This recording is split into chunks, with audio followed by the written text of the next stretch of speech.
l'approche comparative avec l'Allemagne.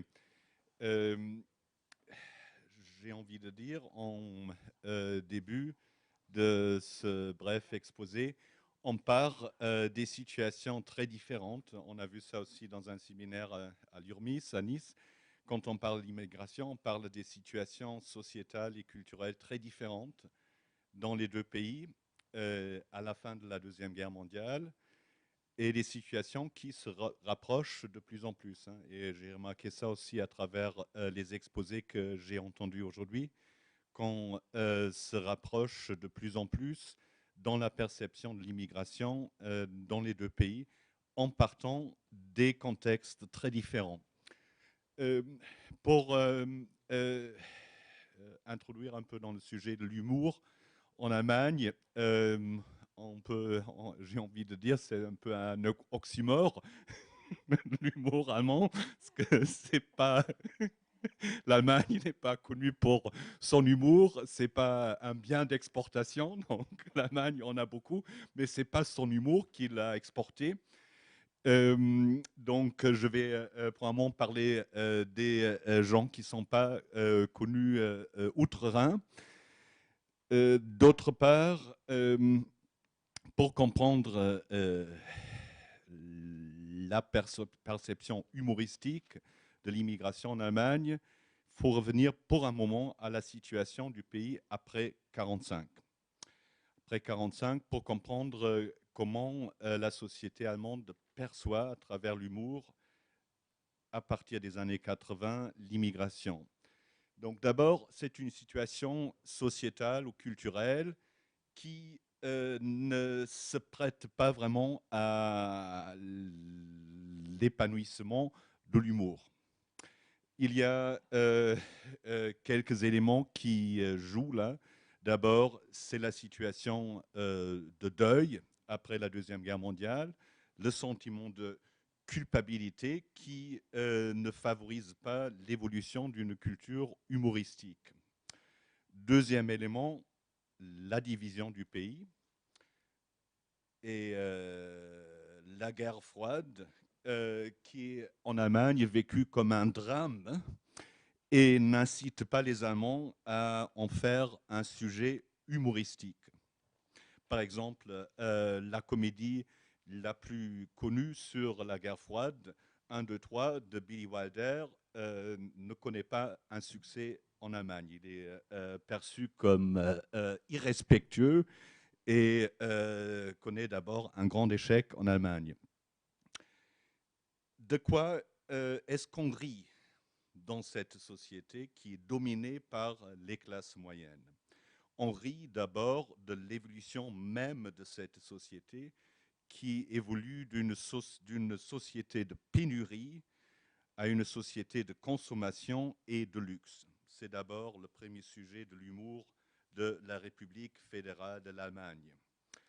Après, on rit sur le conflit des générations qui est très marqué, particulièrement marqué en Allemagne entre une bourgeoisie conservatrice et une jeunesse 68 arts. C'est le deuxième sujet. Et le troisième sujet qui devient primordial, surtout dans les années 80, c'est le rapport des Allemands avec leur passé. On se moque des vestiges du nazisme dans cette société, des nostalgiques de cette époque et des scandales autour de cette période. Exemplaire, peut-être la comédie la plus connue de l'Allemagne fédérale, le film Stonk, sur l'affaire des journaux d'Hitler. Hein, c'est peut-être le film humoristique le plus réussi que la République fédérale a produit. Donc, l'immigration n'a au début aucune place dans l'humour de la RFA. Hein, donc, ça déjà une différence, une grande différence avec la France. On a vu ce matin avec Yvan. Il y a déjà, dans les années 70, une tradition de l'humour ethnique ou de la perception humoristique de l'immigration qui, à cette époque, n'existe pas encore en Allemagne. Et ça rejoint un fait que j'ai souligné à d'autres occasions, l'immigration comme tabou social et culturel en Allemagne jusque dans les années 70 et 80. On n'en parle pas. On n'en parle pas. On n'est pas dans l'autoperception, on n'est pas une société d'immigration. On le répète à chaque reprise, on n'est pas un pays d'immigration. Or, on ne parle pas d'immigration. Il y a juste des travailleurs étrangers qui ont vocation à partir, à rentrer dans leur pays dès que possible ou dès que nécessaire. Euh, dans ce contexte, les immigrés, notamment les immigrés d'origine turque, sont muets et tardent à créer leur propre culture communautaire dans le cadre de la société allemande. Il y a bien, et surtout, ils tardent, ils ont beaucoup de difficultés de rentrer dans la culture de masse. Hein. Dans la culture de masse, je vais parler maintenant dans la perception humoristique, surtout des immigrés turcs dans la société de masse, dans la culture de masse. Donc là, à partir des années 70, je distingue trois formes du rire qui se télescopent, mais qui marquent aussi des périodes distinctes. Trois formes du rire autour de l'immigration. La première forme du rire, c'est un rire euh, que je qualifie d'exclusion. Deuxième, rire, c'est un rire d'accueil. Et le troisième, un rire d'inclusion ou d'intégration.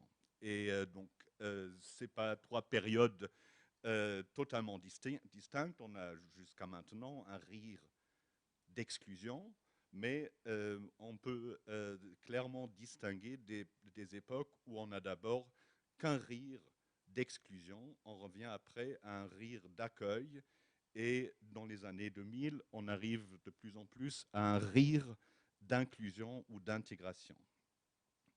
Donc d'abord, le rire d'exclusion sont les blagues.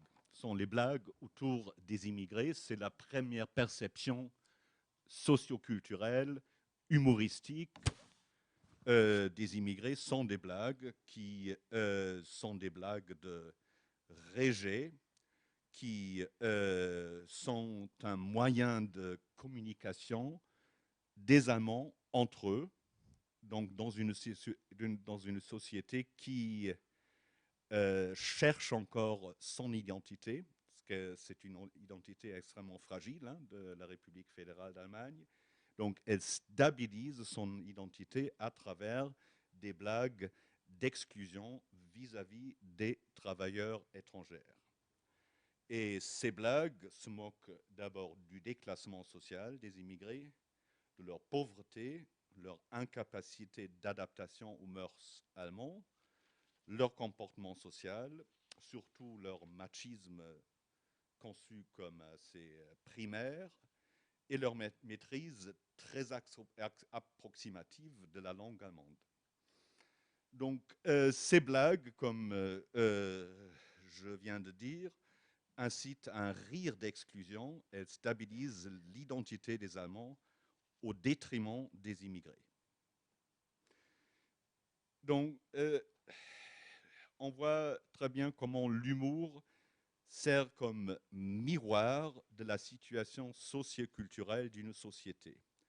La perception humoristique de l'immigration ne change que pendant les années 90, au même moment où le déni de l'existence d'une immigration devient de plus en plus intenable et où le gouvernement Schröder, à la fin des années 90, commence à changer radicalement la politique vis-à-vis des immigrés. Donc c'est la fin du déni, c'est donc la prise de conscience qu'on est un pays d'immigration et qu'il faut une politique d'immigration et une politique d'intégration.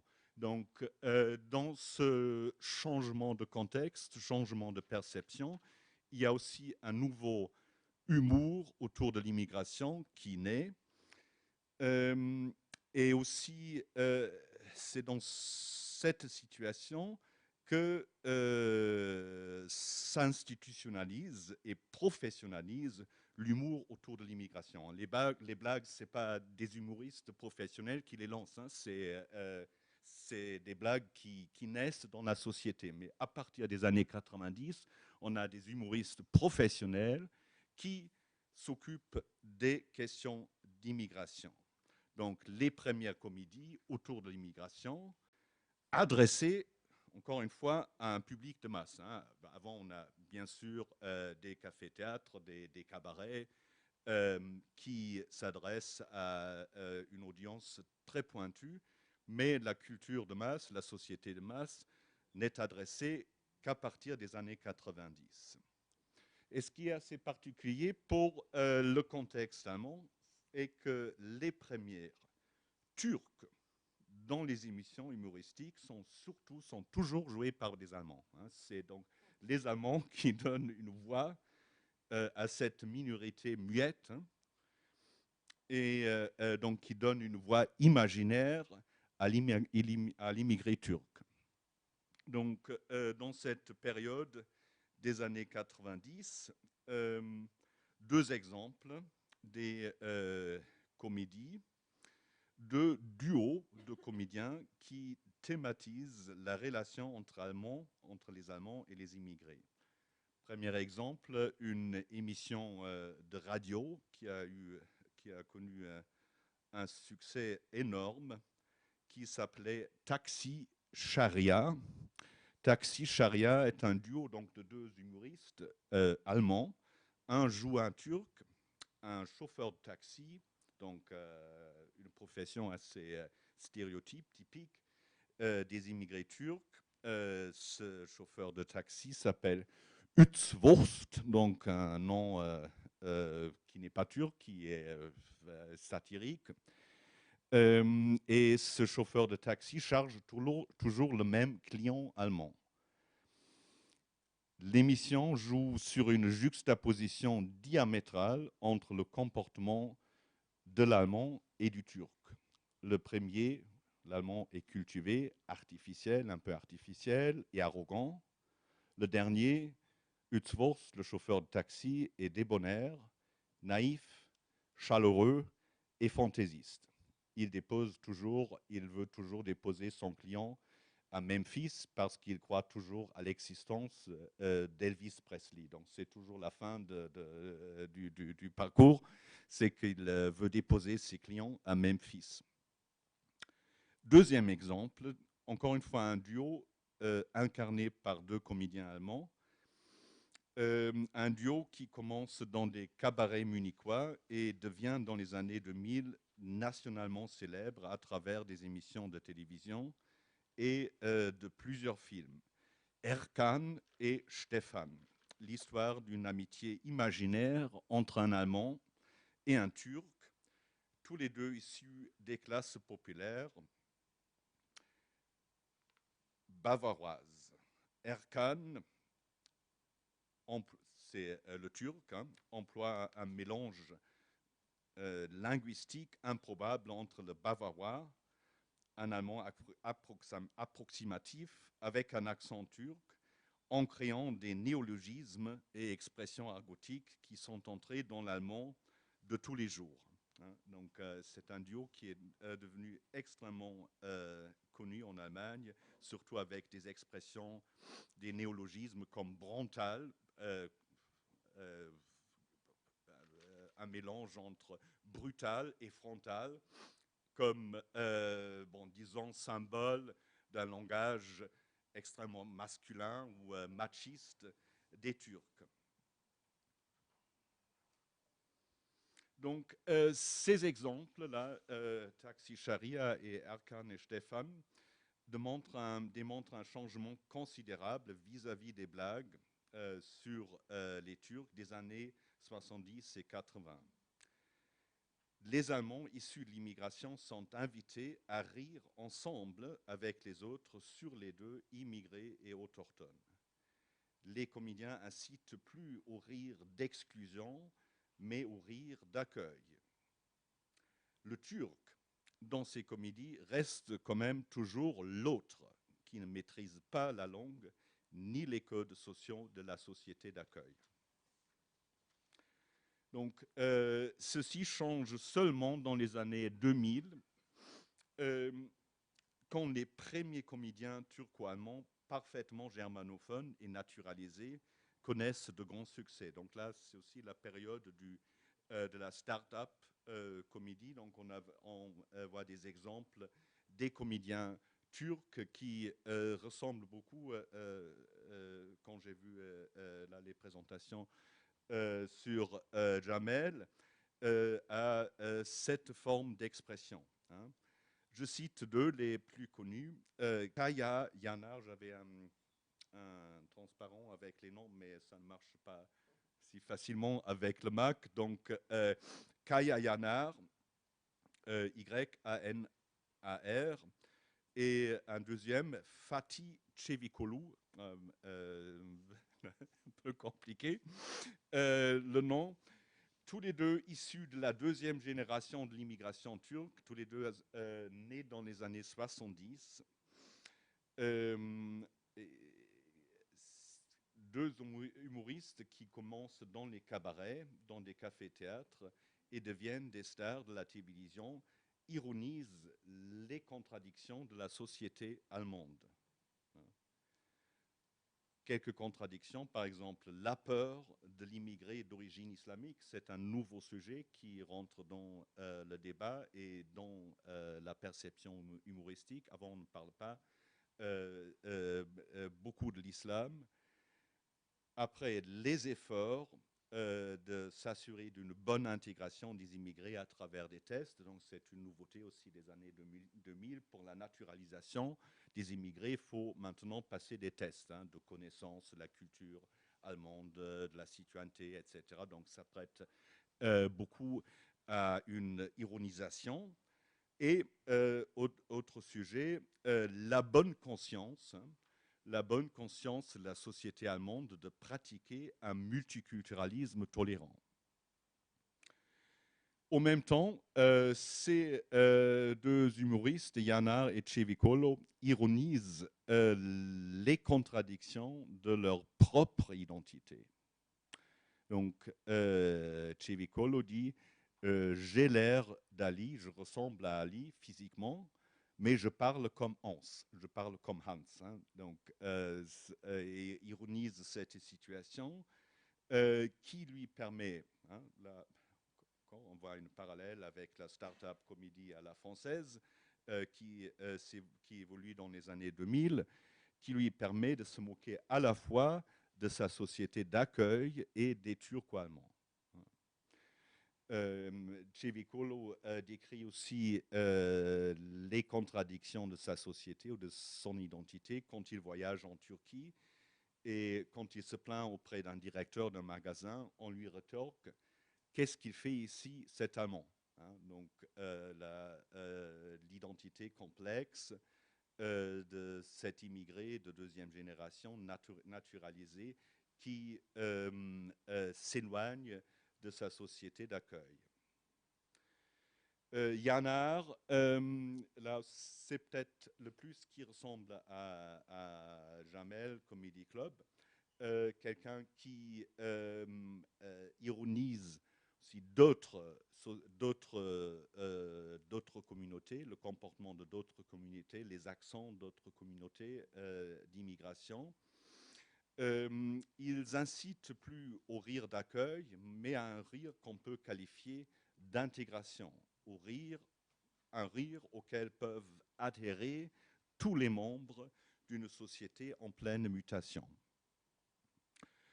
Bon, je vois que je n'ai plus de temps, mais je vais juste pour évoquer un dernier aspect qui rejoint le dernier exposé sur les vidéos. D'après ma propre analyse, c'est maintenant le média primordial, la perception humoristique, l'immigration en Allemagne. surtout surtout pour les jeunes, hein. Les jeunes, je ne sais pas ceux d'entre vous qui ont des enfants, ont peut-être remarqué que les jeunes ne se mettent plus devant la télé, mais devant YouTube quand ils veulent quand ils veulent voir des choses. Donc, YouTube devient le média, pour moi, le média primordial de la perception humoristique de l'immigration. Et là, on voit maintenant un glissement vers la communauté russe. Hein, la communauté russe qui, c'est pas très connu, est actuellement la plus grande communauté d'immigration en Allemagne, hein, les Russes. Plus les Turcs, mais les Russes. C'est une communauté assez spécifique puisque sont des immigrés dites d'origine allemande. Hein, parce que, à travers des circonstances historiques, ils ont des origines loin, des fois très lointaines, allemandes, et ça leur facilite énormément la naturalisation. Donc, ils ne doivent pas se soumettre à un processus difficile de naturalisation, mais dès leur entrée en Allemagne, ils sont citoyens. Mais sont des immigrés, disons, à travers l'intégration socio-culturelle, ils sont exactement dans la même situation que les Turcs, parce qu'ils ne maîtrisent pas l'allemand. Hein. Ils sont d'origine allemande, mais ils ont des fois aucune connaissance de l'allemand. Et plusieurs d'entre eux viennent en Allemagne en tant qu'adolescents, hein, donc dans une situation assez vulnérable et où il est difficile de s'intégrer dans la société quand on ne maîtrise aucunement la langue. Hein. Et donc, ça mène à la création des subcultures ou des communautés, surtout masculines, hein, de jeunes immigrés russes qui sont très remarquées, surtout dans des grandes villes ou des centres où beaucoup de Russes sont accueillis. Donc là, on trouve surtout un duo de comédiens, de jeunes comédiens russes, Dima et Sasha Kozlovsky, qui ont créé le canal YouTube, la chaîne YouTube la plus populaire en Allemagne, avec 400 millions de visites. 400 millions de visites. Et là, je vais terminer. Là, c'est assez intéressant. C'est un il s'appelle Die Außenseiter, donc c'est difficilement traduisible. C'est pas les marginaux, c'est bon, je dirais avec un anglicisme, les outsiders. Hein, c'est ça, les Außenseiter sont les outsiders. Donc, et sont des amateurs. Hein, ils n'ont aucune éducation filmique ou ils ont commencé comme en tant que lycéens à mettre des films sur YouTube et se sont professionnalisés eux-mêmes et sont devenus des vrais stars.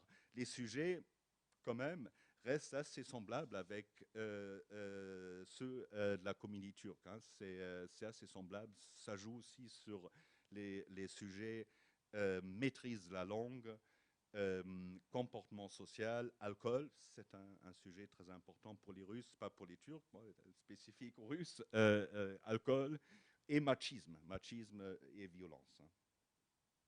Donc, pour conclure, hein, on arrive en commençant avec dans des situations socio-culturelles très très différentes, hein, avec dans l'Allemagne un pays qui s'est jamais perçu comme un pays d'immigration, hein, qui, à partir de l'après-guerre, euh,